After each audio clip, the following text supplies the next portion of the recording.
କାହିଁକି ଦେହବନ୍ତ ହେଲେ ଆମେ ଦେଖିଲୁ ଯେ ଯୀଶୁଖ୍ରୀଷ୍ଟ ମନୁଷ୍ୟ ଯୀଶୁଖ୍ରୀଷ୍ଟ ଈଶ୍ୱର ଥିଲେ ଆଉ ସେ ଯେତେବେଳେ ଏଇ ଜଗତକୁ ଆସିଲେ ସେ କାହିଁକି ଏଇ ଜଗତକୁ ଆସିଲେ ସେଇ ବିଷୟ ଆଜି ଆମେ ଆଲୋଚନା କରିବା ତେବେ ଯୀଶୁଖ୍ରୀଷ୍ଟ ଏଇ ଜଗତକୁ ଆସିଲେ ଏହାର ଉତ୍ତର ଆମେ ଭିନ୍ନ ଭିନ୍ନ ପ୍ରକାର ଭାବରେ ବା ଭିନ୍ନ ଭିନ୍ନ ଭାବରେ ବାଇବଲରେ ଆମେ ଦେଖିବାକୁ ପାଉ କିନ୍ତୁ ଆଜି କେତୋଟି ଗୁରୁତ୍ୱପୂର୍ଣ୍ଣ ବିଷୟ ବା କିଛି ବିଷୟ ଆମେ ଆଜି ଆଲୋଚନା କରିବା ଆଉ ଜାଣିବା ଯେ ଯୀଶୁଖ୍ରୀଷ୍ଟଙ୍କୁ କାହିଁକି ଗୋଟେ ଶରୀର ଧାରଣ କରିବା ଆବଶ୍ୟକ ଥିଲା ବା ଈଶ୍ୱର କାହିଁକି ଦେହବନ୍ତ ହେଲେ ସେଇ ବିଷୟ ଆଜି ଆମେ ଜାଣିବା ତେବେ ଆମେ ଯେତେବେଳେ ଶାସ୍ତ୍ରକୁ ଦେଖୁ ଶାସ୍ତ୍ରରେ ସ୍ପଷ୍ଟ ଭାବରେ ଲେଖା ଯାଇଅଛି ଯୀଶୁ ଦେହବନ୍ତ ହେଲେ ଯଦି ଆମେ ଯୋହନ 1 ପର୍ବ ଅଧ୍ୟୟନ କରୁ ସେଠାରେ ଲେଖାଯାଏ ଆଦ୍ୟରେ ବାକ୍ୟ ଥିଲେ ବାକ୍ୟ ଈଶ୍ୱରଙ୍କ ସଙ୍ଗରେ ଥିଲେ ସେହି ବାକ୍ୟ ଈଶ୍ୱର ଥିଲେ ଏଠାରେ ଧ୍ୟାନ ଦେବା ବିଷୟ ଏହା ଯେ ଥିଲେ ଶବ୍ଦ ଏଠି ଲେଖାଯାଉଛି ବାକ୍ୟ ଥିଲେ ଈଶ୍ୱରଙ୍କ ସଙ୍ଗରେ ଥିଲେ ଈଶ୍ୱର ଥିଲେ ଯଦି ଏଇ ଯୋଉ ବାକ୍ୟ ବ୍ୟବହାର କରାଯାଇଛି ବା ଏଇ ଯୋଉ ବାକ୍ୟ ବୋଲି ଲେଖାଯାଇଛି ଏହା ଯଦି କେବଳ ବାକ୍ୟ ହୋଇଥାନ୍ତା ବାକ୍ୟ ଥିଲା ବୋଲି ଲେଖାଯାଇଥାନ୍ତା ବାକ୍ୟ ଈଶ୍ୱରଙ୍କ ସଙ୍ଗରେ ଥିଲା ଆଉ ସେହି ବାକ୍ୟ ଈଶ୍ୱର ଥିଲା ଏଇ ପ୍ରକାର ଭାବରେ ଲେଖାଯାଇଥାନ୍ତା କିନ୍ତୁ ଯେତେବେଳେ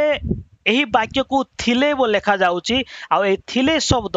ପ୍ରାୟ ବ୍ୟକ୍ତିମାନଙ୍କ ପ୍ରତି ବ୍ୟବହାର କରାଯାଏ ଏହି ଥିଲେ ଶବ୍ଦ ମନୁଷ୍ୟମାନଙ୍କ ନିମନ୍ତେ ବ୍ୟବହାର କରାଯାଏ ବା ଗୋଟିଏ ବ୍ୟକ୍ତି ଯାହାକୁ ଆମେ ସମ୍ମାନ ଦେଉ ସେଇ ପ୍ରକାର ଆଉ ଅନ୍ୟ ଭାବରେ କହିଲେ ଗୋଟେ ଜୀବିତ ବିଷୟକୁ ଥିଲେ ବୋଲି ଆମେ ବ୍ୟବହାର କରିଥାଉ ତେବେ ଏଥିରୁ ଆମେ ଜାଣିପାରୁଛୁ ଏଇ ଯୋଉ ବାକ୍ୟ ସାଧାରଣ ବାକ୍ୟ ନୁହେଁ ଏଇ ଯୋଉ ବାକ୍ୟ ଜୀବନ୍ତ ବାକ୍ୟ ସେଥିପାଇଁ ଯୋହନ ଯେତେବେଳେ ଏହା ଲେଖୁଅଛନ୍ତି ସେ କହିଲେ ଆଦ୍ୟରେ ବାକ୍ୟ ଥିଲେ ଈଶ୍ୱରଙ୍କ ସଙ୍ଗରେ ଥିଲେ ଆଉ ସେହି ବାକ୍ୟ ଈଶ୍ୱର ଥିଲେ ପୁଣି ସେ ଆଗକୁ ଲେଖନ୍ତି ସେ ଆଦ୍ୟରେ ଈଶ୍ୱରଙ୍କ ସହିତ ଥିଲେ ତାପରେ ସେହି ବାକ୍ୟକୁ ଲେଖାଯାଉଛି ତାହାଙ୍କ ଦ୍ୱାରା ଯଦି ସେହି ବାକ୍ୟ ନିର୍ଜୀବ ବାକ୍ୟ ହୋଇଥାନ୍ତା ତେବେ ଏଠି ଲେଖାଯାଇଥାନ୍ତା ତାହା ଦ୍ୱାରା କିନ୍ତୁ ଏହି ବାକ୍ୟକୁ ସମ୍ମାନ ସହିତ ତାହାଙ୍କ ଦ୍ୱାରା ବୋଲି ଲେଖାଯାଉଛି ବା ତାହାଙ୍କ ଶବ୍ଦ ବ୍ୟବହାର କରାଯାଉଛି ତେବେ ଏଥିରୁ ଆମେ ଜାଣିପାରୁଛୁ ଏଇ ଯୋଉ ବାକ୍ୟ ଏଇଟା ଗୋଟେ ସାଧାରଣ ବାକ୍ୟ ନୁହେଁ ତେବେ ଏହି ବାକ୍ୟ ଈଶ୍ୱର ଥିଲେ ଏହି ବାକ୍ୟ ଈଶ୍ୱରଙ୍କ ସଙ୍ଗରେ ଥିଲେ ବା ସହିତ ଥିଲେ ଆଉ ଏହି ବାକ୍ୟ ଦ୍ୱାରା ସମସ୍ତ ବିଷୟ ସୃଷ୍ଟ ହେଲା ଆଉ ଗୋଟିଏ ସୁଦ୍ଧା ତାହାଙ୍କ ବିନା ସୃଷ୍ଟ ହୋଇନାହିଁ ଏମିତି କିଛି ନାହିଁ ଯାହାକି ତାହାଙ୍କ ବିନା ସୃଷ୍ଟି ହୋଇନାହିଁ ତେବେ ଏହି ବିଷୟ ଆମେ ଜାଣିପାରୁଛୁ ଯେ ବାକ୍ୟ ଗୋଟେ ଜୀବନ୍ତ ବାକ୍ୟ ଗୋଟେ ବ୍ୟକ୍ତି ବିଶେଷ ଅଟେ ବୋଲି ଆମେ ଚିନ୍ତା କରିପାରୁଅଛୁ ତେବେ ସେଇ ବିଷୟକୁ ଯେତେବେଳେ ଆମେ 14 ପଦରେ ଆମେ ଦେଖୁ ସେଠାରେ ଏହି ପ୍ରକାର ଲେଖାଯାଏ ଆଉ ସେହି ବାକ୍ୟ ଦେହବନ୍ତ ହେଲେ ଯେଉଁ ବାକ୍ୟକୁ ଗୋଟେ ବ୍ୟକ୍ତି ବିଶେଷ ପରି ସମ୍ମାନ ଦିଆଯାଇଥିଲା ଯେଉଁ ବାକ୍ୟକୁ ଗୋଟେ ବ୍ୟକ୍ତି ପରି ବ୍ୟବହାର କରାଯାଇଛି ଆଉ ସେଇ ବାକ୍ୟ ବର୍ତ୍ତମାନ କଣ ହଉଛି ଦେହବନ୍ତ ହେଲେ ଯେଉଁ ବାକ୍ୟ ଈଶ୍ୱରଙ୍କ ସଙ୍ଗରେ ଥିଲେ ଯେଉଁ ବାକ୍ୟ ଈଶ୍ୱର ଥିଲେ ଆଉ ସେହି ବାକ୍ୟ ଦେହବନ୍ତ ହେଲେ ତେବେ ଏଠି ଆମେ ଜାଣିପାରୁଛୁ ଯେ ଈଶ୍ୱର ଦେହବନ୍ତ ହେଲେ ଏଠାରେ ଯୋହନ ଲେଖୁଛନ୍ତି ଆମ୍ଭେମାନେ ତାହାଙ୍କ ମହିମା ଦେଖିଲୁ ସେହି ବାକ୍ୟ ଯିଏକି ଈଶ୍ୱର ଦେହବନ୍ତ ହେଲେ ଆଉ ଲୋକମାନେ କିମ୍ବା ଶିଷ୍ୟମାନେ ତାହାଙ୍କ ମହିମା ଦେଖିଲେ ଯୀଶୁଖ୍ରୀଷ୍ଟଙ୍କୁ ଦେଖିଲେ ଆଉ ମହିମା ଦେଖିଲେ ବୋଲି ସେମାନେ କହୁଛନ୍ତି ଯୀଶୁଖ୍ରୀଷ୍ଟଙ୍କୁ ଦେଖିବା ଈଶ୍ୱରଙ୍କର ମହିମାକୁ ଦେଖିବା ତେବେ ଏଥିରୁ ଆମେ ସ୍ପଷ୍ଟ ଭାବରେ ଜାଣିପାରୁ ଯେ ଯୀଶୁଖ୍ରୀଷ୍ଟ ଯିଏକି ଈଶ୍ୱର ଥିଲେ ଯିଏକି ସୃଷ୍ଟିକର୍ତ୍ତା ଥିଲେ ଯେ ଈଶ୍ୱରଙ୍କ ସଙ୍ଗରେ ଥିଲେ ଈଶ୍ୱରଙ୍କ ସହିତ ଥିଲେ ସେ ଦେହବନ୍ତ ହେଇ ଆମମାନଙ୍କ ମଧ୍ୟରେ ବାସ କଲେ ଅର୍ଥାତ୍ ଏହି ଜଗତକୁ ଆସିଲେ ଯଦି 14 ପର୍ବର ପୂର୍ବରୁ ଆମେ ଦେଖୁ ସେ ଆପଣା ଲୋକମାନଙ୍କ ନିକଟକୁ ଗଲେ ସେ ଜଗତକୁ ଆସିଲେ ଜଗତ ଚିହ୍ନିଲା ନାହିଁ ତାଙ୍କ ନିଜ ଲୋକମାନେ ତାହାଙ୍କୁ ଗ୍ରହଣ କଲେ ନାହିଁ ତେବେ ଜାଣିପାରୁଛୁ ଈଶ୍ୱର ଦେହବନ୍ତ ହେଇଛନ୍ତି ଆଉ ସେଇ ଦେହବନ୍ତ ଯାହାକି ଆମେ ଦେଖିପାରୁଛୁ ଯୀଶୁଖ୍ରୀଷ୍ଟ ଅଟନ୍ତି ତେବେ ଆଜି ଆମେ ଚିନ୍ତା କରିବା ଯୀଶୁଖ୍ରୀଷ୍ଟ କାହିଁକି ଦେହବନ୍ତ ହେଲେ ବା ଈଶ୍ୱର କାହିଁକି ଶରୀର ଧାରଣ କଲେ କଣ ଆବଶ୍ୟକତା ଥିଲା ସେଇ ବିଷୟର ଆମେ କେତୋଟି ପଏଣ୍ଟ ଆଜି ଆମେ ଦେଖିବା ମୁଁ ଯେ ପ୍ରକାର ପୂର୍ବରୁ କହିଲି ଯେ ଏହି ବିଷୟ ଅନେକ ଲୋକ ଅନେକ ପ୍ରକାର ଭାବରେ ଉତ୍ତର ଦିଅନ୍ତି କିନ୍ତୁ ଆମେ ଅଳ୍ପ କିଛି ବିଷୟ ଆଜି ଆମେ ଚିନ୍ତା କରିବା କେହି ଜଣେ ମୋତେ ପଢିବାରେ ସାହାଯ୍ୟ କରନ୍ତୁ ଯୋହନ 1 ପର୍ବର 18 ପଦ ଯେ କେହି କେବେ ଈଶ୍ୱରଙ୍କୁ ଦେଖି ନାହିଁ ଏହା ହେଉଛି ନିରାଟ ସତ୍ୟ କେହି କେବେ ଈଶ୍ୱରଙ୍କୁ ଦେଖି ନାହିଁ ପିତାଙ୍କ କୋଳସ୍ଥିତ ଅଦ୍ୱିତୀୟ ପୁତ୍ର ତାହାଙ୍କୁ ପ୍ରକାଶ କଲେ पूर्व रे आमने देखिलु 14 पद रे आमने देखिलु जे जोहन लेखंती जे सही वाक्य देहवंत हेले आम मानक मध्यरे बास कले आम्भे माने ताहांको महिमा देखिलु किंतु जदले 18 पद रे आमने देखुचु से निजे कहउछन्ती केही ईश्वर को देखि नाहांती केही केबे ईश्वर को देखि नाही किए प्रकाश कले अद्वितीय पुत्र तांको प्रकाश कले तेबे आम जानी पारुछु सही ईश्वर काहे देहवंत हेले ईश्वर को प्रकाश करने निमंते जेहेतु आमने से जोहन 4 पर्वर 24 पद अनुसार आमने जानू जे ईश्वर आत्मा अटंती से लिखा जाए स्पष्ट भाव में ईश्वर आत्मा पुणी जो माने ताहांकर उपासना करती आत्मा और सत्य रे उपासना करबा सेमानकर उचित आउ जेहेतु से आत्मा अटंती सेथिपाई केही केबे ताहांको देखि पारे नाही आउ जीशु ख्रीष्ट से ईश्वर को प्रकाश कले आउ बा अन्य भाव जदि कहबा जीशु ख्रीष्ट द्वारा आमने ईश्वर को देखि पारिबा सेथिपाई जदि गोटे घटना आमने देखि पारु आमने बाहर करिबा यात्रा 33 पद यात्रा पुस्तक 33 पर्व रो 20 पद कई जन पढ़िबे तबे एठी आम देखुचु जे गोटे समय रे मशा विनती करुछंती मशा ईश्वर को निवेदन करुछंती से 18 पद रे लिखा जाए से कहिले विनय करूअछि तुम्भे मते आपणा महिमा देखाओ ए पद को आमने ध्यान देबा जे मशा ईश्वर को निवेदन करुछंती बा सदाप्रभु को निवेदन करुछंती से कहिले तुम्भे मते आपणा महिमा देखाओ आ 20 पद रे ईश्वर कहउछंती तुम्भे आमर मुख देखि पारिबो नाही कारण मनुष्य आमको देखि बंचिबो नाही जीशु ख्रीष्ट जेतेबेले एई जगत को आसिले से ईश्वर को प्रकाश कले आ जीशु ख्रीष्ट जेतेबेले शिष्य मानक सहित बास कले शिष्य माने ईश्वरंकर महिमा देखिले आ एठी हम माने देखि पारुछु जेतेबेले मशा ईश्वर कहउछंती महिमा देखाओ ईश्वर कहउछंती तुम्भे आमर मुख देखि पारिबो नाही तबे एठी मु कहबा विषय ईश्वर को महिमा आउ ईश्वर एटा को समान भाव रे एठी तुलना करा जाइछि जे ईश्वर को महिमा देखिबा अर्थात ईश्वर को देखिबा मशा कहिले मते आपणा महिमा देखाओ आ ईश्वर कहउछंती जे तुम्भे आमर मुख देखि पारिबो नाही तेबे एई सब विषय आमने जानी पारुछु जे ईश्वर को आमने देखि पारिबे नाही ए प्रकार आउ गोटे विषय आमने घटना देखु जहा कि जोहन 14 पर्व रे लिखा जाउची जेतेबेले जीशु एई जगत थिले से समय रे फिलिप नामक जने शिष्य ताहांकु कहिले जीशु को कहिले जे आमानकु पितांकु दर्शन कराओ से कहले जे आमाने पितांकु देखिया पाई इच्छा करूछु आमानकु पितांकु दर्शन कराओ के जने पढ़िबे जोहन 14 पर्वर 8 पद तबे एठी आमाने देखि पारुछु फिलिप कहउछंती आम मानकु पितांकु दर्शन करांतु ताहा आमानक निमंते यथेष्ट किंतु जीशु कौन कहले जीशु कहले फिलिप एते काल मु तुमानक सांगरे अछि आउ तुम्भे कोन मते जानिलो नाही जे मते दर्शन करी अछि से पितांकु दर्शन करी अछि भल भाव चिंता जे मते दर्शन करी अछि से पितांकु दर्शन करी अछि तेबे एही पद द्वारा हम जानी पारुछु जे जीशु ख्रीष्ट पितांकु प्रकाश करिया निमंते आसीथिले बा जीशु ख्रीष्ट ईश्वर को प्रकाश करबा निमंते एई जगत को आसीथिले जीशु ख्रीष्ट ईश्वर को प्रकाश करबा निमंते देहवंत होइथिले जेहेतु ईश्वर आत्मा अटंती आउ केबे ताहांकु केही देखि पारे नाही तेबे जीशु ख्रीष्ट ईश्वर को प्रकाश करबा निमंते आसीथिले द्वितीय विषय आमाने देखिबा जे से भाववाणी सफल करबा निमंते आसीथिले आमाने जदि देखिबा केही जने पढंतु आदि पुस्तक 3 पर्वर 15 पद तेबे एठी आमाने देखिबाकू पाउछु एठी लेखा जाए आदि पुस्तक 3 पर्वर 15 पद ईश्वर एठी कहउछंती आउ आम्भे तुम्भर ओ नारीर मध्यरे एडा शैतान को से कहउछंती जे तुम्भर ओ नारीर मध्यरे पुणी तुम्भ वंश ओ नारी वंश मध्यरे वैर भाव जन्माइबा एई गुटे भाववाणी ईश्वर पूर्वर से कहले जे से तुम्भर मस्तक को आघात करिवे आउ तुम्भे ताहांको गोइठी को आघात करिवो तबे एई जो नारीर वंश एई विषय आमाने देखि पारुछु एहा जीशु को बुझाए जदि आमाने माथ्यू 1 पर्व देखु तबे सेठारे स्पष्ट भाव रे एई विषय लेखा जाउची जहा कि जीशु ख्रीष्टंकर नारीर वंश को बुझाए सेठारे ए प्रकार लेखा जाए आमे जदि से माथ्यू एक पर्व को आमने देखू सेठी प्राय लेखा होची समस्तक विषय रे लेखा जाउची प्राय अनेक जन्म विषय रे लेखा जाउची सेठी लेखा जाउची जन्म देले जन्म देले एई शब्द बारंबार व्यवहार होउची किंतु जेतेबेले यीशु ख्रीष्टଙ୍କ विषय रे लेखा जाउची जेतेबेले आमने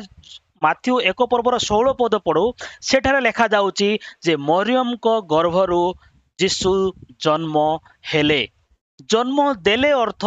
जने लोकंको इच्छा द्वारा बा जन लोकंको योजना द्वारा जन्म हेबा जे प्रकार आमे कि प्रकार जन्म हेलु आमन पिता माता को इच्छा योजना आउ सेमानक द्वारा माने जन्म हे अछु किंतु एटारे यीशु जन्म हेले तार अर्थ से ईश्वरक द्वारा ईश्वरक इच्छा अनुसार जन्म हेले जेहेतु से ईश्वर को द्वारा जन्म हे अछंती सेतिपई नारी रो वंश बोली तांको कहा जाए जेतु सेई नारी कुमारी थिले आउ सेई नारी रो सहवास पूर्वे से जन्म ग्रहण करी अछंती सेतिपई यीशु ख्रीष्ट को नारी रो वंश बोली कहा जाए आउ एही भाववाणी सफल करिबा निमंते यीशु ख्रीष्ट देहवंत हेले बा एही भाववाणी सफल करिबा निमंते यीशु ख्रीष्ट एही जगत को आसिले जे भाववाणी सफल करिबा को भाववाणी हम देखु तुम्भ वंश मान सर्पर वंश आउ तांको वंश नारीर वंश मध्य बैर भाव जन्माइबा पुणी आम मैंने आउ गोटे विषय देखा आम जानी पारू जे से आदर्श देखाइबा निमंते एई जगत को आसिले बा गोटे आदर्श देखाइबा निमंते से देहवंत हेले आमने पढ़िबा प्रथम पितर 2 पर्वर 19 पद तबे एठी आमने देखि पारुछु जे 19 पद रे लेखा जाए केही जेबे ईश्वर को साक्षात माने अन्याय रे दुख भोग करी कष्ट सह्य करे लिखा जाउची पितर लिखुचंती जदि तुम्हे माने अन्याय रे दुख भोग करी कष्ट सह्य करूछ तेबे सेटा होची प्रशंसार विषय ईश्वरंकर निकट रे गोटे प्रशंसार विषय सत्कर्म करी दुख सह्य करिबा प्रशंसार विषय आउ से विषय आमने देखि पारुछु जेतेबेले 21 पद पढुछु सेटा लिखा जाए एथि निमंते ही तुम्हे माने आहूत होई अछ कौन सत्कर्म कले सुधा आमान जीवन में दुख आसी थाए आमाने न्याय कले सुधा आमान प्रति कष्ट आसी थाए आउ एथि सकाशे तुमाने आहूत होई अछ आमाने एथि पई कोन हेचु आहूत होई अछु काहेकि लेखा जाउची कारण तुम्भे माने जेपरी ख्रीष्टंक पदचिन्ह दे गमन कर सेथि पई से मध्य तुमानक निमंते दुख भोग करी तुमानक गोटे आदर्श देखाई दे जाई अछंती यीशु ख्रीष्ट जेतेबेले एई जगत को आसिले से मध्य निर्दोष भाव रे दुख सह्य कले निर्दोष भाव रे से कष्ट पाइले निर्दोष भाव रे से मृत्युवरण कले तब एई आदर्श देखाइबा निमंते से एई जगत को आसिले से एई जगत को आसिले जेतेबेले हमने यीशु को ग्रहण करू जेतेबेले हमने ईश्वर को निकट को जाऊ एई जगत रे आमान को निमंते कष्ट अछि आमने आउ गोटे पद पढ़िबा जोहन 15 पर्वर 18 पद तबे एठारे यीशु कहउछंती आपना शिष्य माननकु से कहउछंती जे जगत तुमानकु घृणा करे एई विषय आम्हे माने मध्य आछि मने रखिबा अधिक जरूरी अटे जे जगत आमानकु घृणा करे कहीं जेतु जगत यीशु ख्रीष्ट को घृणा करी अछि आर आमान को घृणा करया पूर्वे यीशु ख्रीष्ट को जगत कोन करी अछि घृणा करछि एया जानि रख तापर आम देखुछु जदि तुमाने जगत रु उत्पन्न होई थांत तेबे जगत तुमान को आपनार लोक जानि स्नेह करंता तबे एठारे कहउछंती जेतेबेले तुमाने मो निकट को आसुछ मोर शिष्य होउछ जगत तुमान को घृणा करिवो जेहेतु तुमाने जगत रु उत्पन्न नुह जदि तुमाने जगत रु उत्पन्न होई थांत तेबे जगत आपनार लोक बोली स्नेह करि थांता तेबे एठारे यीशु स्पष्ट भाव में जणाइले शिष्य माननकु जे जगत तुमानकु घृणा करबो बा अन्य भाव में कहले एही जगत रे तुम्भ मानक निमंते बा आंभ मानक निमंते दुख भोग रही अछि आउ की प्रकार दुख भोग अन्याय रे दुख भोग सत्कर्म करे दुख भोग एई सब रे अछि और एई ठीक विषय यीशु ख्रीष्ट मध्य सह्य करथिले आउ से गोटे आदर्श देखाई अछंती जोहन एई विषय को से लेखंती प्रथम जन 2 पर्व 6 पदरे जे तांको ठारे रहे बोली कहे ताहार ताहांको परी आचरण करिबा मध्य कर्तव्य आज आमने यीशु ख्रीष्टंको ठारे अछु बोली जदि आमने ଚିନ୍ତା କରୁଛୁ ଯୀଶୁଖ୍ରୀଷ୍ଟଙ୍କ ଠାରେ ଯଦି ଆମେ ବିଶ୍ୱାସ କରୁଅଛୁ ତ ଆମେ ଜାଣି ରଖିବା ଯେ ଆମେ ଯୀଶୁଖ୍ରୀଷ୍ଟଙ୍କ ପରି ଆଚରଣ କରିବା। ଆଉ ଯୀଶୁଖ୍ରୀଷ୍ଟଙ୍କର ଗୋଟେ ଆଚରଣ ଯାହା ଆମେ ବର୍ତ୍ତମାନ ଚିନ୍ତା କରୁଅଛୁ ଯେ ଯୀଶୁଖ୍ରୀଷ୍ଟ ସତ୍କର୍ମ କଲେ ସୁଦ୍ଧା ତାଙ୍କୁ ଦୁଃଖ ଭୋଗ ହେଇଥିଲା, ସେ ନିର୍ଦ୍ଦୋଷ ଥିଲେ ସୁଦ୍ଧା ସେ ମୃତ୍ୟୁବରଣ କରିଥିଲେ। ଆଉ ସେ ଏସବୁ କି ପ୍ରକାର କରିଥିଲେ? ଈଶ୍ୱରଙ୍କୁ ସାକ୍ଷାତ ମାନି। ତେବେ ଯୀଶୁଖ୍ରୀଷ୍ଟ ଏଇ ଜଗତକୁ ଆସିଲେ ଆମମାନଙ୍କୁ ଗୋଟେ ଆଦର୍ଶ ଦେଖାଇବା ନିମନ୍ତେ। କେଉଁ ଆଦର୍ଶ? ଯେ ସତ୍କର୍ମ କଲେ ସୁଦ୍ଧା ଆମମାନଙ୍କ ଜୀବନରେ ଦୁଃଖ ଆସିବ ବା ଜଗତ ଆମମାନଙ୍କୁ ଘୃଣା କରିବ। ପୁଣି ଆଉ ଗୋଟେ ବିଷୟ ଆମେ ଦେଖିବାକୁ ପାଉ ଯେ ବିଶ୍ୱାସୀ ମାନଙ୍କର ଗୋଟେ ମହାଯାଜକ ସେ ଅଟନ୍ତି। ଯୀଶୁଖ୍ରୀଷ୍ଟ ବା ଈଶ୍ୱର ଦେହବନ୍ତ ଏଥିପାଇଁ ହେଲେ ଯେ ପ୍ରକାରେ ସେ ଆମମାନଙ୍କ ନିମନ୍ତେ ଗୋଟେ ମହାଯାଜକ ହୋଇପାରିବେ। ଏଭ୍ରି 2:17 ଲେଖାଯାଏ, ଅତଏବ ସମସ୍ତ ବିଷୟରେ ଆପଣା ଭ୍ରାତାମାନଙ୍କ ସଦୃଶ ହେବା ତାହାଙ୍କର ଉଚିତ ଥିଲା। ଭଲ ଭାବରେ ଚିନ୍ତା କରନ୍ତୁ। ଏଭ୍ରି 2 ଏହା ଲେଖାଯାଉଛି ଯେ ଈଶ୍ୱର କାହିଁକି ଆମମାନଙ୍କ ପରି ଗୋଟେ ଶରୀର ଧାରଣ କଲେ? ସମସ୍ତ ବିଷୟରେ ଆପଣା ଭ୍ରାତାମାନଙ୍କ ସଦୃଶ ହେବା ତାହାଙ୍କର ଉଚିତ ଥିଲା। ଲେଖାଯାଉଛି ଯେପରି ସେ ଲୋକମାନଙ୍କ ପାପର ପ୍ରାୟଶ୍ଚିତ କରିବା ନିମନ୍ତେ ଈଶ୍ୱରଙ୍କ ସେବା ସମ୍ବନ୍ଧରେ ଜଣେ ଦୟାଳୁ ଓ ବିଶ୍ୱସ୍ତ ମହାଯାଜକ ହୁଅନ୍ତି। ସେ ମହାଯାଜକ ହୋଇ ପାପର ପ୍ରାୟଶ୍ଚିତ କରିବା ନିମନ୍ତେ ଯୀଶୁଖ୍ରୀଷ୍ଟ କିମ୍ବା ଈଶ୍ୱର ଦେହବନ୍ତ ହେଲେ ବା ଶରୀର ଧାରଣ କଲେ, ଆମମାନଙ୍କ ସହିତ ବାସ କଲେ, ଆପଣା ଭ୍ରାତାମାନଙ୍କ ସଦୃଶ ସେ ହେଲେ। ଅର୍ଥାତ୍ ସେ ଆମମାନଙ୍କ ଯେଉଁ ସଦୃଶ ଜଣେ ମନୁଷ୍ୟ ସେ ହେଲେ, ଯେ ପ୍ରକାରେ ସେ ଦୟାଳୁ ଆଉ ବିଶ୍ୱସ୍ତ ମହାଯାଜକ ହୁଅନ୍ତି। ତାପରେ ଆମେ ଦେଖିପାରୁଛୁ ଏଭ୍ରି 3:1 ଲେଖାଯାଉଛି, ଅତଏବ ହେ ସ୍ୱର୍ଗୀୟ ଆହ୍ୱାନର ସହଭାଗୀ ପବିତ୍ର ଭାତୃଗଣ, ଆମ୍ଭମାନଙ୍କ ବିଶ୍ୱାସ ମତ ଅନୁସାରେ ପ୍ରେରିତ ଓ ମହାଯାଜକ ଯୀଶୁଙ୍କ ବିଷୟ ଭାବି ଦେଖ। ଏଠାରେ ଲେଖକ ଯୀଶୁ ଜଣେ ପ୍ରେରିତ ଆଉ ମହାଯାଜକ ବୋଲି ସେ କହୁଅଛନ୍ତି। ଯେହେତୁ ଲେଖକ ଜାଣିଥିଲେ ଯେ ଯୀଶୁଖ୍ରୀଷ୍ଟ ଏଇ ଜଗତକୁ ଆସିଲେ ଆମମାନଙ୍କ ପାପର ପ୍ରାୟଶ୍ଚିତ କରିବା ନିମନ୍ତେ, ଆମମାନଙ୍କ ନିମନ୍ତେ ମହାଯାଜକ ଯେ ପ୍ରକାରେ ଲୋକମାନଙ୍କ ନିମନ୍ତେ ପ୍ରାୟଶ୍ଚିତର ବଳି ଉତ୍ସର୍ଗ କରୁଥିଲେ, ଠିକ୍ ସେଇ ପ୍ରକାରେ ଯୀଶୁଖ୍ରୀଷ୍ଟ ମହାଯାଜକ ହେବା ନିମନ୍ତେ ଦେହବନ୍ତ ହେଲେ, ଅର୍ଥାତ୍ ଶରୀର ଧାରଣ କଲେ। ପୁଣି ଆମେ ଦେଖିବାକୁ ପାଇବୁ ଯେ ଈଶ୍ୱରଙ୍କ ସହିତ ସମ୍ମିଳିତ ହେବା। ପାଉଲ ଏହି ବିଷୟ ସେ କହନ୍ତି, ସେ କହୁଛନ୍ତି ଯେ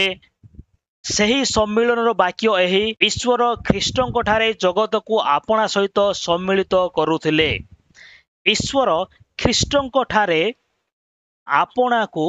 ଜଗତ ସହିତ ସମ୍ମିଳିତ କରୁଥିଲେ। ଆମେ ଜାଣୁ ଯେତେବେଳେ ମନୁଷ୍ୟ ପାପ କଲେ ବା ମନୁଷ୍ୟ ଜୀବନରେ ପାପ ଆସିଲା, ମନୁଷ୍ୟ ଈଶ୍ୱରଙ୍କ ଠାରୁ ସେ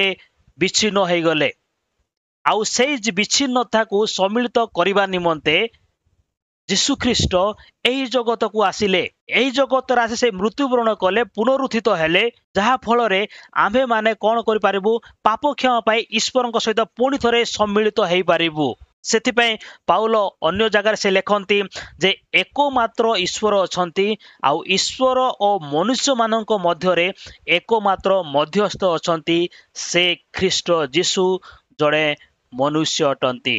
ଯୀଶୁଖ୍ରୀଷ୍ଟ ହିଁ ଜଣେ ଯେ କି ମଧ୍ୟସ୍ଥ ଅଟନ୍ତି ଈଶ୍ୱରଙ୍କୁ ଆଉ ଆମ୍ଭମାନଙ୍କୁ ସମ୍ମିଳିତ କରିବା ନିମନ୍ତେ। ଏହି ବିଷୟର ସ୍ପଷ୍ଟ ଭାବରେ ଆମେ ଏଫେସୀୟ 2 ପଢ଼ିପାରିବୁ ଯେ ଖ୍ରୀଷ୍ଟ କି ପ୍ରକାର ଭାବରେ ଆମମାନଙ୍କୁ ସମ୍ମିଳିତ କରନ୍ତି। 13 ଲେଖାଯାଏ ଯେ କିନ୍ତୁ ପୂର୍ବେ ଦୂରରେ ଥିଲ ଯେ ତୁମ୍ଭେମାନେ ଏବେ ଖ୍ରୀଷ୍ଟ ଯୀଶୁଙ୍କ ଠାରେ ତାହାଙ୍କ ରକ୍ତ ଦ୍ୱାରା ନିକଟସ୍ଥ ହୋଇଅଛ। ଏହି ବିଷୟ ଆମେ ଏଫେସୀୟ 2:13 ଦେଖୁ ଯେ ପୂର୍ବରେ ଦୂରରେ ଥିଲ ଯେ ତୁମ୍ଭେମାନେ, କିନ୍ତୁ ବର୍ତ୍ତମାନ ଯୀଶୁଖ୍ରୀଷ୍ଟଙ୍କ ରକ୍ତ ଦ୍ୱାରା ଈଶ୍ୱରଙ୍କ ନିକଟସ୍ଥ ହୋଇଅଛୁ। ତାପରେ 14 ଲେଖାଯାଏ ଯେ ବିଚ୍ଛେଦ ପ୍ରାଚୀର ଭଗ୍ନ କରି ଉଭୟକୁ ଏକ କରିଅଛନ୍ତି। ଈଶ୍ୱର ଆଉ ମନୁଷ୍ୟ ମଧ୍ୟରେ ଯେଉଁ ଶତ୍ରୁତା ଥିଲା, ଯେଉଁ ଶତ୍ରୁତା ସ୍ୱରୂପ ମଧ୍ୟବର୍ତ୍ତୀ ବିଚ୍ଛେଦ ପ୍ରାଚୀର ଥିଲା, ସେଇ ବିଷୟକୁ ଭଗ୍ନ କରି ଯୀଶୁଖ୍ରୀଷ୍ଟ ଉଭୟକୁ ଏକ କରିଅଛନ୍ତି। ତାପରେ 16 ଲେଖାଯାଉଛି ଆଉ କ୍ରୁଶ ଦ୍ୱାରା ଶତ୍ରୁତା ବିନାଶ କରି ତଦ୍ୱାରା ଉଭୟକୁ ଏକ ଶରୀର ସ୍ୱରୂପ ଗଠନ କରି ଈଶ୍ୱରଙ୍କ ସହିତ ମିଳିତ କରାନ୍ତି। ଯୀଶୁଖ୍ରୀଷ୍ଟ ଏଥିପାଇଁ ଜଗତକୁ ଆସିଲେ जहा फल से ईश्वर को आंभ मान मिलित कराती कि प्रकार निजर क्रूस द्वारा निजर मृत्यु द्वारा निजर रक्त द्वारा जीशु ख्रीष्ट आम सम्मिलित करने निमंते यही जगत को आसीथिले। अन्य भाव में कहले ईश्वर शरीर एथिपाई धारण कले जे प्रकार आम सहित सम्मिलित हो पारिबु। वर्तमान आम देखा जे से पाप निमंते एक बलि भाव में उत्सर्गकृत हेबा निमंते आसिले। आमने समस्ते बाहर करवा एवरी 10 पर्वर एक पद। तबे ये देखुचु जाजक माने कौन करुथिले जे वर्ष को वर्ष एक प्रकार बलि उत्सर्ग करुथिले। आउ एई एक प्रकार बलि उत्सर्ग करने द्वारा उपासक माने कदापि सिद्ध हो पारिले नहीं। तापर 3 पदर लिखा जाए जे सेई सबु बलि रे वर्ष को वर्ष पाप स्मरण करा जाए। पुरातन नियम रे जो बलि करा जाउथिला तबे सेई सबु बलि रे सिद्धिता आसु नथिला बा सिद्ध हो पारु नथिले। सेई बलि द्वारा पाप स्मरण करा जाउथिला किंतु पाप हरण करा जाउ नथिला। सेई 10 पर्वर 4 पदर लिखा जाए कारण वृष और छागर रक्त जे पाप हरण करिवो एहा असंभव। वृष किंबा छाग सेई रक्त पाप केबे हरण करि पारिबो नाही, एहा असंभव विषय अटे। सेथिपाई ख्रीष्ट जगत को आसिले आउ से कहले बलिदान और नैवेद्य न लोड़ी मो निमंते एक शरीर प्रस्तुत कल। कहीं शरीर प्रस्तुत कले ईश्वर आम ये देखिपुछु जे सेई रक्त जो रक्त कि प्रकृत रे पाप हरण करिवो सेई रक्त आवश्यकता थिला। सेथिपाई गोटे शरीर प्रस्तुत कले। 5 पदर लिखा जाए ख्रीष्ट जगत को आगमन करी कहती नैवेद्य न लोड़ी मो निमंते एक शरीर प्रस्तुत कल। तापर आमने आगु को देखि पारुछु से 10 पर्वर 10 पदरे लिखा जाउची जीशु ख्रीष्टଙ୍କ शरीर एका थरके उत्सर्गीकृत हेबा द्वारा सही इच्छा हेतु आम्भे माने पवित्रीकृत हेई अछु। जो शरीर ईश्वर प्रस्तुत कले से शरीर हेउची जीशु ख्रीष्टଙ୍କ शरीर आउ ताहा उत्सर्गीकृत हेबा द्वारा आम्भे माने पवित्रीकृत होई अछु। केवल सेतिकु ने लिखा जाउची आहुरी मध्य प्रत्येक जाजक प्रतिदिन सेवा करिया पई और थरकु दर सेई एक प्रकार बलि उत्सर्ग करिया पई ठिया होई थांती। एही सबु केबे पाप हरण करि पारे नाही, मात्र से पाप निमंते केवल एक बलि उत्सर्ग कला उतारे ईश्वरଙ୍କ दक्षिण पार्श्वरे चिरकाल पई उपवेशन कले। तबे एठी एही प्रकार लिखा जाउची जे जो बलि थिला जोड़ा के पाप हरण करि पार नाही से माने वर्ष को वर्ष बलि करुथिले बलि उत्सर्ग देउथिले आउ सेही बलि द्वारा केवल पाप स्मरण करा जाउथिला किंतु पाप हरण करा जाउ नथिला। तो ठीक सेही प्रकार जीशु ख्रीष्ट एही जगत को आसिले सेही शरीर नै जो शरीर ईश्वर प्रस्तुत कले आउ से निज को उत्सर्गीकृत कले निज को बलि भाव में से उत्सर्गीकृत करी वर्तमान से कौन करुछंती ईश्वरଙ୍କ दक्षिण पार्श्वरे चिरकाल पई उपवेशन कले। तेबे जीशु ख्रीष्ट एही जगत को आसिले अर्थात आमने जहाँ देखुचु ईश्वर देहबंत हेले आमानक पापर बलि सकाशे जेहेतु आमने पापर दास भाव में जीवन यापन करूँ आमने पापरे मृत थिलु आमानकु मुक्ति आवश्यकता थिला जहाँकि आमने मार्क 10:45 देखिपारिबु। एटा लेखा जाउची मनुष्य पुत्र मध्य सेवा पाइबाकू आसी नाहांती मात्र सेवा करिबाकू ओ अनेकंक निमंते मुक्तिर मूल्य ए विषय को आमने ध्यान देवा। मुक्तिर मूल्य स्वरूपे आपना प्राण देवा को आसी अछंती। तबे जेतेबेले मुक्ति शब्द आसे मुक्ति सहित सर्वदा गोटे मूल्य थाए। बिना मूल्य रे मुक्ति केबे हुए नाही ए विषय आमने जानि रखिबा। बिना मूल्य रे केबे मुक्ति हुए नाही। तबे आमानकु मुक्ति देवा निमंते से मूल्य स्वरूपे कोन देले निजर प्राण देले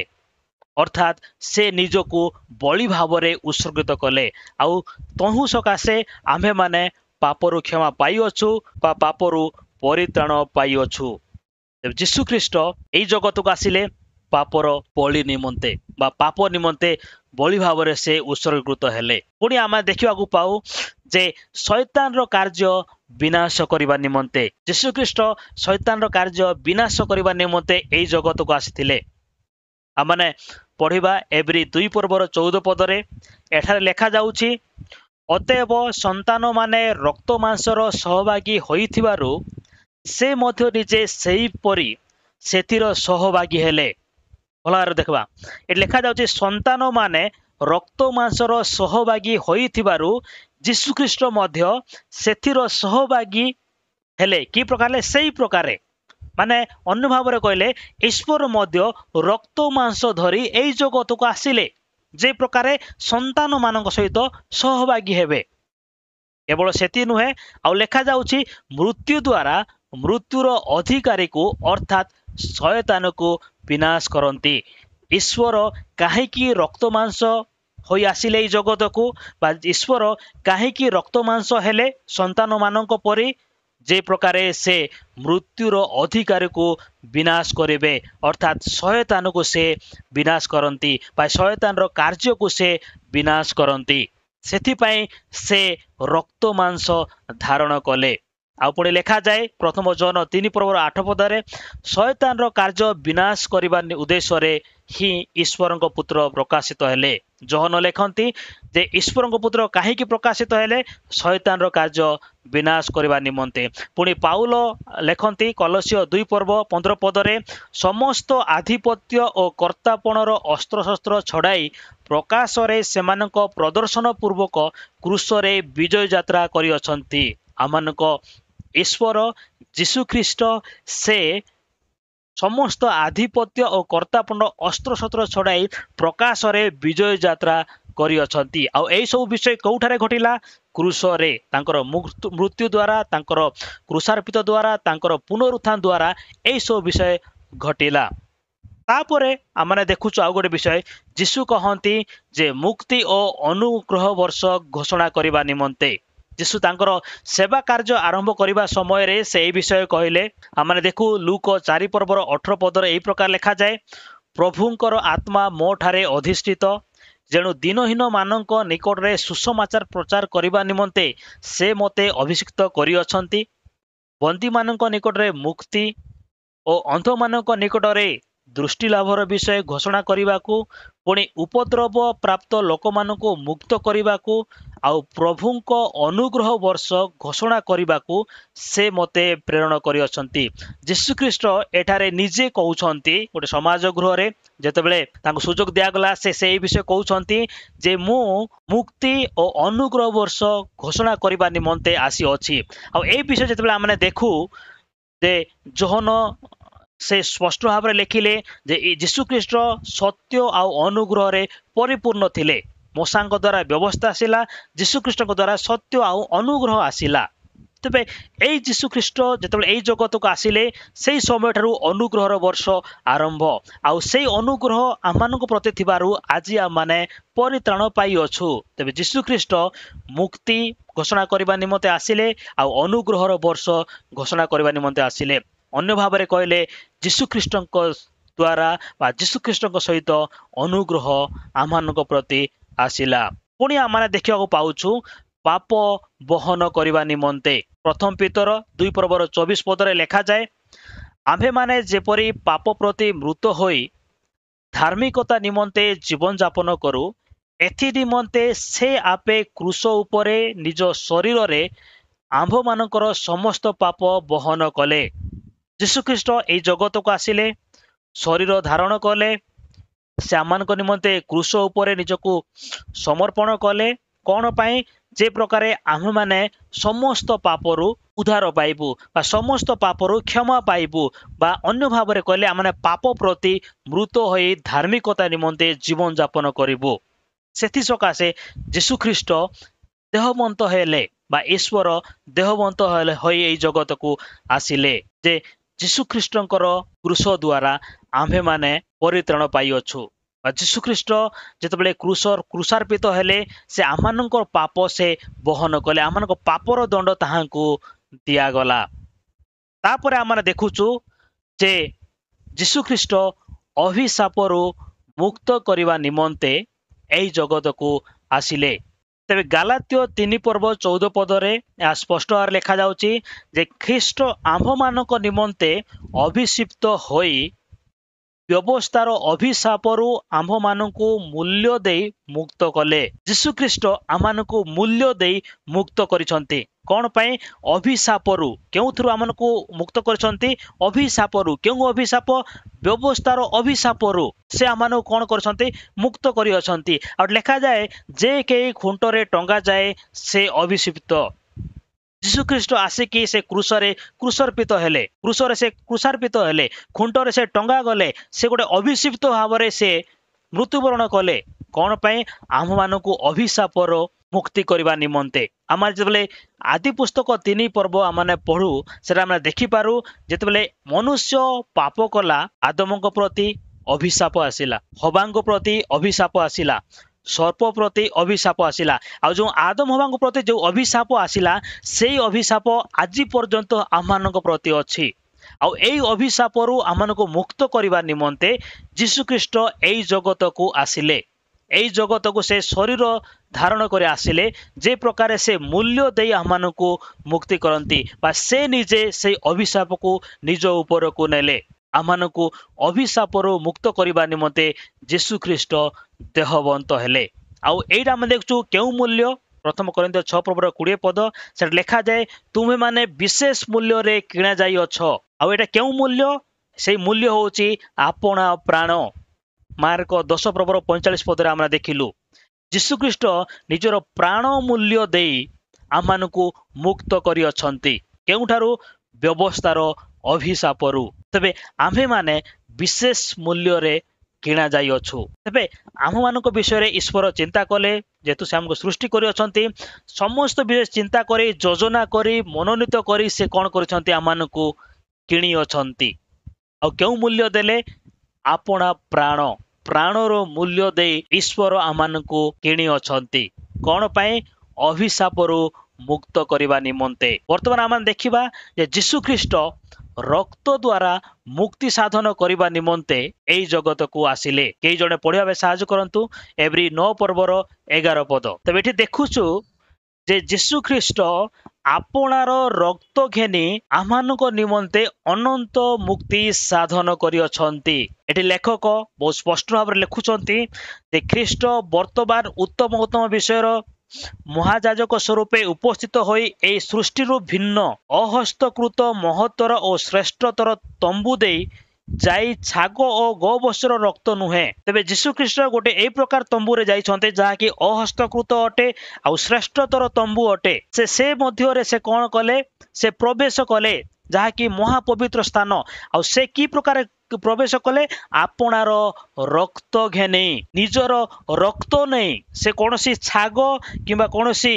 वृषर रक्त से नहीं नाहंती किंतु से निजर रक्त नहीं से महापवित्र स्थान में प्रवेश कले कौन पाए आमानंकु अनंत मुक्ति साधन करबा निमंते काहेकि जदि छाग और वृष मान रक्त पुणी अशुचि मान सेचित गाभी भस्म शरीर को पवित्र करे तेबे जेउ ख्रीष्ट चिरंतन आत्मा द्वारा आपना को निखुंत बलि स्वरूपे ईश्वर निकट में उत्सर्ग कले ताहांक रक्त केते अधिक परिमाण रे जीवित ईश्वर सेवा करबा निमंते मृत कर्मरु आम मानक विवेक को शुद्ध न करिव तबे एठारे लेखक लिखुचंती जे छाग आउ वृषर रक्त द्वारा अशुचि मानक ऊपर सेचित गाभी भस्म शरीर को पवित्र करे बा एई रक्त द्वारा पवित्र करा जाउथिला तबे जदि से वृष आउ छाग रक्त गोटे शरीर को पवित्र करूची तबे जीशु ख्रीष्ट जे कि तांको निज रक्त नहीं से महापवित्र स्थान को जाई अछंती ते ताहा केते अधिक परिमाण रे आमानंकु शुद्ध न करिवो तबे एठी सीधा सळख भाबरे लेखक कहउछंती जे जीशु ख्रीष्ट आमानक निमंते अनंत मुक्ति साधन करबा निमंते आपना रक्त घेनी महापवित्र स्थान रे प्रवेश कले लेखक आउ विषय लेखंती 15 पदरे आउ एही कारणरू से नूतन नियमर मध्यस्थ होई अछंती जेपरि प्रथम नियमकालीन अपराध मार्जनार्थे मृत्युभोग करा जाइथिबारु आहूत लोक माने अनंत अधिकार संबंधी प्रतिज्ञार फल प्राप्त हुअन्ति जीशु ख्रीष्ट एई नूतन नियम कौन जे रक्त द्वारा अनंत मुक्ति साधन करिबा एई विषय से मध्यस्थ हेले ଆମମାନଙ୍କୁ ଈଶ୍ୱରଙ୍କ ସହିତ ମିଳିତ କରାଇବା, ଆମମାନଙ୍କୁ ଅନନ୍ତ ଜୀବନର ଅଧିକାରୀ କରାଇବା ନିମନ୍ତେ। ତେବେ ଏହି ନିଜର ରକ୍ତ ଉତ୍ସର୍ଗ କରିବା ନିମନ୍ତେ ଯୀଶୁଖ୍ରୀଷ୍ଟ ଶରୀର ଧାରଣ କଲେ। ଯଦି ସେ ଶରୀର ଧାରଣ କରି ନଥାନ୍ତେ ତେବେ ତାଙ୍କ ପାଖରେ ରକ୍ତ ନଥାନ୍ତା, ଆଉ ଯଦି ରକ୍ତ ନଥାନ୍ତା ତେବେ ମୁକ୍ତି ସାଧନ ହୋଇପାରି ନଥାନ୍ତା। ଯୀଶୁଖ୍ରୀଷ୍ଟ ଆମମାନଙ୍କୁ ଅନନ୍ତ ମୁକ୍ତି ସାଧନ କରିବା ନିମନ୍ତେ ଶରୀର ଧାରଣ କଲେ, ଅନ୍ୟ ଭାବରେ କହିଲେ ସେ ଦେହବନ୍ତ ହେଲେ। ଆଉ ଗୋଟେ ବିଷୟ ଆମେ ଦେଖିବା ଯେ ଆଜ୍ଞାବହତାର ପ୍ରତିନିଧି ହେବା ନିମନ୍ତେ ବା ଅନ୍ୟ ଭାବରେ କହିଲେ ସେ ଆଜ୍ଞାବହତାକୁ ସେ ଆମମାନଙ୍କ ନିମନ୍ତେ ଦେଖାଇଲେ। ଆମେ ଯଦି ପଢୁ ରୋମିଓ 5:18 ଏହି ପ୍ରକାର ଲେଖାଯାଏ, ଅତଏବ ଜଣକର ଅପରାଧ ଫଳସ୍ୱରୂପେ ଯେପରି ସମସ୍ତ ମନୁଷ୍ୟଙ୍କ ପ୍ରତି ଦଣ୍ଡାଜ୍ଞା ଘଟିଲା, ସେହିପରି ମଧ୍ୟ ଜଣକର ଧାର୍ମିକତାର କର୍ମର ଫଳସ୍ୱରୂପେ ସମସ୍ତ ମନୁଷ୍ୟଙ୍କ ପ୍ରତି ଜୀବନଦାୟକ ଧାର୍ମିକ ଗଣନା ଘଟିଲା। ତେବେ ଏଠି ଆମେ ଦେଖିପାଉଛୁ ଜଣକର ଅପରାଧ ସକାଶେ ମନୁଷ୍ୟ ପ୍ରତି ଦଣ୍ଡାଜ୍ଞା ଆସିଲା, ଆଉ ଜଣକର ଧାର୍ମିକତାର କର୍ମର ଫଳସ୍ୱରୂପେ ମନୁଷ୍ୟମାନଙ୍କ ପ୍ରତି ଧାର୍ମିକତା ଆସିଲା। ଏଠାରେ ଆମେ ଯଦି ଆମେ ଦେଖୁ ତେବେ ଆଦମ ଆଉ ଯୀଶୁଙ୍କ ବିଷୟରେ ତୁଳନା କରାଯାଉଛି। ଆଦମଙ୍କ ଦ୍ୱାରା ଆମମାନଙ୍କ ପ୍ରତି ଦଣ୍ଡାଜ୍ଞା ଆସିଲା, ଯୀଶୁଖ୍ରୀଷ୍ଟଙ୍କ ଦ୍ୱାରା ଆମମାନଙ୍କ ପ୍ରତି ଧାର୍ମିକତା ଆସିଲା। ପୁଣି ଲେଖାଯାଉଛି ଯେ କାରଣ ଯେପରି ଜଣକର ଅନାଜ୍ଞାବହତା ଦ୍ୱାରା ଅନେକ ପାପୀ ହେଲେ, ଆଦମ ଯେତେବେଳେ ସେ ଅନାଜ୍ଞାବହ ହେଲେ ତାଙ୍କ ଦ୍ୱାରା ଆମେ ସମସ୍ତେ ପାପୀ ହେଲୁ, ଆଉ ସେହିପରି ମଧ୍ୟ ଜଣକର ଆଜ୍ଞାବହତା ଦ୍ୱାରା ଅର୍ଥାତ୍ ଯୀଶୁଖ୍ରୀଷ୍ଟଙ୍କର ଆଜ୍ଞାବହତା, ଆଉ ବାଇବଲରେ ଲେଖାଯାଉଛି କ୍ରୁଶିୟ ପର୍ଯ୍ୟନ୍ତ ଆଜ୍ଞାବହତା, ଆଉ ସେଇ ଆଜ୍ଞାବହତା ଦ୍ୱାରା ଆମ୍ଭେମାନେ ଧାର୍ମିକ ହେବୁ। ତେବେ ଏଇ ଯୋଉ ଆଜ୍ଞାବହ ହେବା ବା ଏଇ ଯୋଉ ଆଜ୍ଞାବହତା ସେ ଆମମାନଙ୍କୁ ଦେଖାଇ ଅଛନ୍ତି, ସେ ଆମମାନଙ୍କୁ ଶିଖାଇ ଅଛନ୍ତି ଯେ ଆମ୍ଭେମାନେ ଯେ ପ୍ରକାର ଆଜ୍ଞାବହ ହେବୁ। ଆଉ ସେଇ ବିଷୟ ଆମେ ଯଦି ପ୍ରଥମ କରିନ୍ଥୀୟ 15:45 ପଢୁ, ଏଠାରେ ଲେଖାଯାଏ, ଏହିପରି ମଧ୍ୟ ଲେଖା ଅଛି, ପ୍ରଥମ ମନୁଷ୍ୟ ଆଦମ ଜୀବିତ ପ୍ରାଣୀ ହେଲେ, ଶେଷ ଆଦମ ଜୀବନଦାୟକ ଆତ୍ମା ହେଲେ। ଆଦମ ଜୀବିତ ପ୍ରାଣୀ ଆଉ ଶେଷ ଆଦମ ଯିଏକି ଯୀଶୁଖ୍ରୀଷ୍ଟ ସେ ଜୀବନଦାୟକ ଆତ୍ମା ହେଲେ। ପୁଣି ଲେଖାଯାଉଛି 47 ପ୍ରଥମ ମନୁଷ୍ୟ ପାର୍ଥିବ ମୃତ୍ତିକାରେ ନିର୍ମିତ, ଦ୍ୱିତୀୟ ମନୁଷ୍ୟ ସ୍ୱର୍ଗରୁ ଆଗତ। ତେବେ ଯୀଶୁଖ୍ରୀଷ୍ଟ ସ୍ୱର୍ଗରୁ ଆସିଲେ, ଆଜ୍ଞାବହତା ଜୀବନଯାପନ କଲେ କ୍ରୁଶିୟ ପର୍ଯ୍ୟନ୍ତ। କଣ ପାଇଁ? ଯଦ୍ୱାରା ଆମ୍ଭେମାନେ ସମସ୍ତେ ତାହାଙ୍କ ଆଜ୍ଞାବହତା ଦ୍ୱାରା ଧାର୍ମିକ ହେବୁ। ଯେହେତୁ ଆଦମ ଅନାଜ୍ଞାବହ ହେଲେ ଆମମାନେ ସମସ୍ତେ ପାପୀ ହେଲୁ, ଠିକ ସେଇ ପ୍ରକାରେ ଯୀଶୁଖ୍ରୀଷ୍ଟ ଏଇ ଜଗତକୁ ଆସିଲେ, ଆଜ୍ଞାବହ ହେଲେ, ଆଉ ତାଙ୍କର ଆଜ୍ଞାବହତା ଦ୍ୱାରା ଆମମାନେ ଧାର୍ମିକ ହେବୁ। ଆଉ ଯଦି ଆମେ ଗୋଟେ ଉଦାହରଣ ଦେଖିବୁ ଯୋଉଟା କି ଆମେ ସମସ୍ତେ ଜାଣିଛୁ ଯେ ପ୍ରଲୋଭନ କିମ୍ବା ପରୀକ୍ଷା, ଆଦମ ହବା ପ୍ରତି ପ୍ରଲୋଭନ ଆସିଲା, ଯୀଶୁଖ୍ରୀଷ୍ଟଙ୍କ ପ୍ରତି ମଧ୍ୟ ପ୍ରଲୋଭନ ଆସିଲା। ପ୍ରଲୋଭନ ଶାରୀରିକ ପ୍ରଲୋଭନ ଆସିଲା, ବ୍ୟକ୍ତିଗତ ଲାଭ ବା ଶକ୍ତି ବିଷୟରେ ପ୍ରଲୋଭନ ଆସିଲା, ଠିକ ସେଇ ପ୍ରକାରେ ଯୀଶୁଖ୍ରୀଷ୍ଟଙ୍କ ପ୍ରତି ମଧ୍ୟ ଆସିଲା। ଲେଖାଯାଉଛି ଆଦି ପୁସ୍ତକ 3:1 ତୁମ୍ଭେ ଯେ କୌଣସି ବୃକ୍ଷର ଫଳ ଖାଇପାର, ଏହା ଶାରୀରିକ ସମ୍ବନ୍ଧୀୟ ଅଟେ। ଠିକ ସେଇ ପ୍ରକାରେ ଶୟତାନ ଯୀଶୁଙ୍କୁ ମଧ୍ୟ କହିଲେ ଏହି ପଥରକୁ ରୋଟି କରି ଖାଅ, ଆଉ ଏହା ଗୋଟେ ଚକ୍ଷୁର ଅଭିଳାଷ ବିଷୟ। ଯେହେତୁ ଆମେ ଦେଖିପାରୁ ଯେ ଚକ୍ଷୁର ବାଞ୍ଛନୀୟ ହୋଇ ମାନେ ଯେତେବେଳେ ହବାକୁ କୁହାଗଲା ତ ସେ ଫଳକୁ ସେ ଯେତେବେଳେ ଦେଖିଲେ ଗୋଟେ ବାଞ୍ଛନୀୟ ହେଲା, ସେ ଯେତେବେଳେ ଦେଖିଲେ ଗୋଟେ ଲୋଭନୀୟ ତାଙ୍କ ନିକଟରେ ଜାତ ହେଲା। ଏହା ହଉଛି ଶାରୀରିକ ପ୍ରଲୋଭନ, ଚକ୍ଷୁର ଅଭିଳାଷ। ତାପରେ କହିଲେ ତୁମେ କୌଣସି ରୂପେ ମରିବ ନାହିଁ, ଏ ବିଷୟ ସର୍ପ କହିଥିଲେ ହବାଙ୍କୁ। ଆଉ ଠିକ ସେଇ ପ୍ରକାରେ ଶୟତାନ ମଧ୍ୟ ଯୀଶୁଙ୍କୁ କହିଲେ ତୁମ୍ଭ ପାଦ ପଥରରେ ବାଜିବ ନାହିଁ, ଶାରୀରିକ ଅଭିଳାଷ। ସର୍ପ କହିଲେ ହବାଙ୍କୁ ତୁମେ ପରମେଶ୍ୱରଙ୍କ ପରି ହୋଇଯିବ। ଆଉ ଶୟତାନ ଯୀଶୁଖ୍ରୀଷ୍ଟଙ୍କୁ ମଧ୍ୟ କହିଥିଲେ ଜଗତର ସମସ୍ତ ରାଜ୍ୟ ତୁମ୍ଭର ହୋଇଯିବ, ଯାହାକି ଲୌକିକ ଗର୍ବ। ପ୍ରଥମ ଜୋହନ 2:15-16 ଆମେ ଏଇଟା ଦେଖିବାକୁ ପାଉ। ତେବେ ଏଠାରେ ଆମେ ଏହା ଦେଖି ପାଉଛୁ ଆଦମ ହବା ପ୍ରତି ଯେଉଁ ପରୀକ୍ଷା କିମ୍ବା ପ୍ରଲୋଭନ ଆସିଥିଲା, ଠିକ ସେଇ ପ୍ରକାରେ ଯୀଶୁଖ୍ରୀଷ୍ଟଙ୍କ ପ୍ରତି ମଧ୍ୟ ପରୀକ୍ଷା ଆଉ ପ୍ରଲୋଭନ ଆସିଥିଲା। ଆଦମ ହବା ସେମାନେ ଅନାଜ୍ଞାବହ ହେଲେ, କିନ୍ତୁ ଯୀଶୁଖ୍ରୀଷ୍ଟ ଆଜ୍ଞାବହ ହୋଇ ସେ ପରୀକ୍ଷାକୁ ସେ ଜୟଯୁକ୍ତ କଲେ, ସେ ବିଜୟ ଲାଭ କଲେ। ଆଉ ସେଇ ଆଜ୍ଞାବହତା ଦ୍ୱାରା ଆମ୍ଭେମାନେ ଧାର୍ମିକ ହେବୁ। ଆଉ ସେଇ ଆଜ୍ଞାବହତା ଦେଖାଇବା ନିମନ୍ତେ, ସେ ଆଜ୍ଞାବହତା ପ୍ରକାଶ କରିବା ନିମନ୍ତେ ଈଶ୍ୱର ଗୋଟେ ଶରୀର ଧାରଣ କରି ଏଇ ଜଗତକୁ ଆସିଲେ। ପୁଣି ଆମମାନେ ଦେଖିବାକୁ ପାଉ ଯେ ସୃଷ୍ଟିକୁ କର୍ତ୍ତୃତ୍ୱ କରିବା ନିମନ୍ତେ ବା ଅନ୍ୟ ଭାବରେ କହିଲେ ଉଦ୍ଦେଶ୍ୟ ସଫଳ ହେବା ନିମନ୍ତେ ଆମେ ଗୋଟେ ପଦ ପଢିବା ସମସ୍ତେ, ଆଦି ପୁସ୍ତକ 1:28। ତେବେ ଏଠାରେ ଆମେ ଦେଖୁଛୁ ପରମେଶ୍ୱର ସେମାନଙ୍କୁ ଆଶୀର୍ବାଦ କଲେ, ଅର୍ଥାତ୍ ଆଦମ ହବାକୁ ଆଶୀର୍ବାଦ କଲେ। ଆଉ ସେ କହିଲେ ପ୍ରଜାବନ୍ତ ଓ ବହୁବଂଶ ହୁଅ, ପୃଥିବୀକୁ ପରିପୂର୍ଣ୍ଣ କରି ବଶୀଭୂତ କର। ଆଉ ଶେଷରେ କହିଲେ ଯେ ଜଳଚର ମତ୍ସ୍ୟଗଣ ଓ ଖେଚର ବକ୍ଷୀଗଣ ଓ ଭୂଚର ଉରଗାମୀ ଜନ୍ତୁଗଣ ଉପରେ କର୍ତ୍ତୃତ୍ୱ କର। ତେବେ ଈଶ୍ୱର ଯେତେବେଳେ ମନୁଷ୍ୟକୁ ସୃଷ୍ଟି କଲେ ସେ ଏଇ ବହୁତ ବଡ ଗୋଟେ ଉଦ୍ଦେଶ୍ୟ ସେମାନଙ୍କୁ ଦେଲେ ଯେ ତୁମମାନେ କଣ କର, ସମସ୍ତ ପ୍ରାଣୀ ଉପରେ କର୍ତ୍ତୃତ୍ୱ କର। ପକ୍ଷୀଗଣ ଜନ୍ତୁଗଣ ଉପରେ ମତ୍ସ୍ୟଗଣ ଉପରେ ତମେ କଣ କର, କର୍ତ୍ତୃତ୍ୱ କର। କିନ୍ତୁ ଯେତେବେଳେ ମନୁଷ୍ୟ ପାପ କଲେ ସେ ଏଇ ବିଷୟ ସେ ହରାଇଲେ। କିନ୍ତୁ ଯୀଶୁ ଯେତେବେଳେ ଏଇ ଜଗତକୁ ଆସିଲେ ସେଇ ଉଦ୍ଦେଶ୍ୟକୁ ସେ ସଫଳ କରୁଅଛନ୍ତି। ଆମେ ପଢିବା ଏବ୍ରୀ 2:8 ପଦ। ଏଠାରେ ଲେଖାଯାଏ, ତୁମ୍ଭେ ତାହାର ପଦ ତଳେ ସମସ୍ତ ବିଷୟ ଅଧୀନ କରି ରଖିଅଛ। ପ୍ରକୃତରେ ସେ ସମସ୍ତ ବିଷୟକୁ ତାହାର ବଶୀଭୂତ କରିବାରେ କୌଣସି ବିଷୟକୁ ତାହାର ଅବଶୀଭୂତ କରି ଛାଡି ନାହାନ୍ତି। ଯୀଶୁଖ୍ରୀଷ୍ଟଙ୍କ ବିଷୟରେ କୁହାଯାଉଛି ଯେ ଈଶ୍ୱର ସମସ୍ତ ବିଷୟ ତାଙ୍କର ଅଧୀନରେ ରଖିଅଛନ୍ତି। ଆଉ ଲେଖାଯାଏ, ଆମ୍ଭେମାନେ ଏ ପର୍ଯ୍ୟନ୍ତ ସମସ୍ତ ବିଷୟ ତାହାର ବଶୀଭୂତ ହୋଇଥିବାର ଦେଖିନାହୁଁ ସତ, କିନ୍ତୁ ଦୂତମାନଙ୍କ ଅପେକ୍ଷା ଯେ ଅଳ୍ପ ସମୟ ନ୍ୟୁନୀକୃତ ହୋଇଥିଲେ ତାହାଙ୍କୁ ଅର୍ଥାତ୍ ଯୀଶୁଙ୍କୁ ମୃତ୍ୟୁର ଦୁଃଖଭୋଗ ହେତୁ ଗୌରବ ଓ ସମ୍ଭ୍ରମ ରୂପ ମୁକୁଟ ପରିଧାନ କରିଥିବାର ଦେଖୁଅଛୁ। ଏଠି ଲେଖକ ଲେଖୁଛନ୍ତି ଯେ ଯୀଶୁଖ୍ରୀଷ୍ଟଙ୍କର ପାଦ ତଳେ ସମସ୍ତ ବିଷୟ ଅଧୀନ କରିଅଛ। ଆର ଏମିତି କୌଣସି ବିଷୟ ନାହିଁ ଯାହାକି ତାଙ୍କର ଅବଶୀଭୂତ ହେଇପାରିବ। ଆଉ ଏ ପର୍ଯ୍ୟନ୍ତ ଆମମାନେ ସମସ୍ତ ବିଷୟ ବଶୀଭୂତ ହେବାର ଦେଖୁନାହୁଁ, ଯେହେତୁ ଲେଖାଯାଉଛି ଯେ ଦୂତମାନଙ୍କ ଅପେକ୍ଷା ଅଳ୍ପ ସମୟ ନ୍ୟୁନୀକୃତ ହୋଇଥିଲେ। ଯୀଶୁଖ୍ରୀଷ୍ଟ ଦୂତମାନଙ୍କ ଅପେକ୍ଷା ଅଳ୍ପ ସମୟ କଣ ହେଇଥିଲେ, ନ୍ୟୁନୀକୃତ ହେଲେ। ଅର୍ଥାତ୍ ଯୀଶୁଙ୍କୁ ମୃତ୍ୟୁର ଦୁଃଖଭୋଗ ହେତୁ ମାନେ ଯୀଶୁଖ୍ରୀଷ୍ଟ ଦୁଃଖଭୋଗ କରି ଯୋଉ ମୃତ୍ୟୁବରଣ କଲେ, ଆଉ ସେ ମୃତ୍ୟୁବରଣ କରିଥିବା ସକାଶେ ଗୌରବ ଓ ସମ୍ଭ୍ରମ ମୁକୁଟ ପରିଧାନ କରିଅଛନ୍ତି। ଆଉ ଏଇ ବିଷୟ ଆମେ ଦେଖୁଅଛୁ। ବର୍ତ୍ତମାନ ପର୍ଯ୍ୟନ୍ତ ସମସ୍ତ ବିଷୟ ବଶୀଭୂତ ହୋଇଅଛି, ସେଟା ଆମେ ଦେଖୁନାହୁଁ ସତ, କିନ୍ତୁ ଗୋଟିଏ ବିଷୟ ଦେଖୁଛୁ, ମୃତ୍ୟୁ ଭୋଗ କରି ବା ଦୁଃଖ ଭୋଗ କରି ଗୌରବ ଓ ସମ୍ଭ୍ରମ ରୂପ ମୁକୁଟ ପରିଧାନ କରିଅଛନ୍ତି। ଆଉ ସେଇ ବିଷୟ ଆମେ ଦେଖୁଅଛୁ। ଆଉ ଲେଖାଯାଉଛି,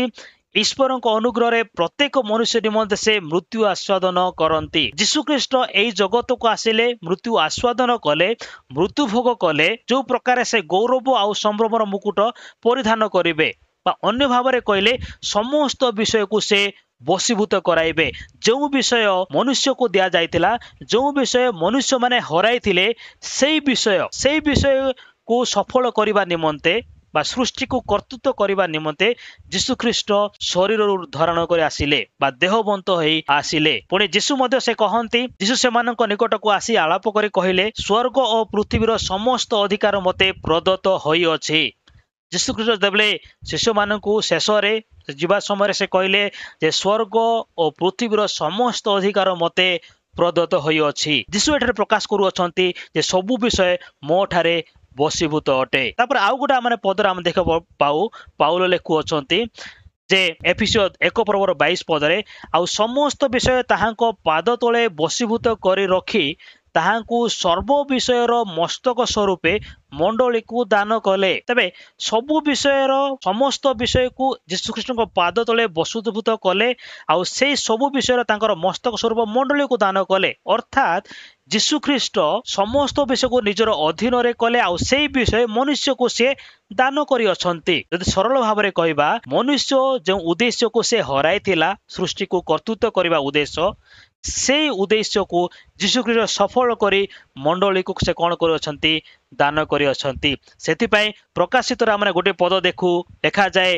ଆମ୍ଭେ ଯେପରି ଜୟ କରି ଆମର ପିତାଙ୍କ ସହିତ ତାହାଙ୍କ ସିଂହାସନରେ ବସିଅଛୁ, ଯେପରି ଯେ ଜୟ କରେ ଆମ୍ଭେ ତାହାକୁ ଆମ୍ଭ ସହିତ ଆମର ସିଂହାସନରେ ବସିବାକୁ ଦେବୁ। ଗୋଟେ ଦିନ ଆମ୍ଭେମାନେ ପିତାଙ୍କ ସହିତ ତାଙ୍କ ସିଂହାସନରେ ବସିବୁ, ଆଉ ଏଇ ସୃଷ୍ଟିକୁ ଆମେ କର୍ତ୍ତୃତ୍ୱ କରିବୁ। ଆଉ ଏଇ ବିଷୟ ଯୀଶୁଖ୍ରୀଷ୍ଟଙ୍କର ମୃତ୍ୟୁ ଦ୍ୱାରା, ଯୀଶୁଖ୍ରୀଷ୍ଟଙ୍କର ପୁନରୁତ୍ଥାନ ଦ୍ୱାରା ସଫଳ ହେଲା। ଅନ୍ୟ ଭାବରେ କହିଲେ ଯୀଶୁଖ୍ରୀଷ୍ଟ ଏଇ ଜଗତକୁ ଯୋଉ ଆସିଲେ, ଶରୀର ଧାରଣ କଲେ, ଦେହବନ୍ତ ହେଲେ, ଏଇ ଉଦ୍ଦେଶ୍ୟକୁ ସଫଳ କରିବା ନିମନ୍ତେ। ଯେଉଁ ଉଦ୍ଦେଶ୍ୟକୁ ମନୁଷ୍ୟ ପାପ କରି ହରାଇଥିଲା, ସେଇ ଉଦ୍ଦେଶ୍ୟକୁ ସଫଳ କରିବା ନିମନ୍ତେ ଯୀଶୁଖ୍ରୀଷ୍ଟ ଏଇ ଜଗତକୁ ଆସିଥିଲେ।